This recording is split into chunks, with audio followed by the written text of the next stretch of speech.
Salam dostlar. Andijan'dayız. Biz hazır Andijan'da mınакей монтип кайнатып атат.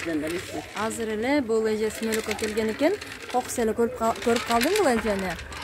Сурасам Эвефосун катсасын ишип атыптыр, эже. Атыңыз ким эже? Гүлсара. Гүлсара эже. Сиз Эвефосун катсасын канча айдан бери ишип атасыз? İyundan beri işledim. Iyundan beri işletasiz. Anam qanday rezultatlarga жетиштиңиз? Rezultatı жақсылап болды. Дискрижа деп диагноз коюшкан. Ревматоидный артрит, дискрижа деп. Hozir yaxshiman. İyundan beri içitamın. 4'e bölüp, başta başlaganim 4'e bölüp, hozirda 4'e bölüp içitam. Dagы эле 4'e bölüp içiatасыз. Ишкенге чейин кандай элеңиz? Ишкенге чейин мен кышайып, Tarım жүрбөй, басалбай жүрөт. Азыр кандай жакшы басып калдыңызбы?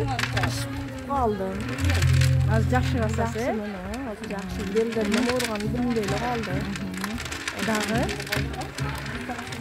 Ичитам жакшы экен. Силер аны ичкиле, тавсия кылам. Коркпой ичерлер. Мен доктурларга сурабай койдум. Капсуланы ичип жүрүптү. Төрткө бөлүп жаткан болсоңуз уже дозасын көбөйтөшүңүз болот да. Дагы көбөйтө бериңиз дозасын. 3'e bölüp. Макул эже, дагы да Аллахым шыпасын бере берсин.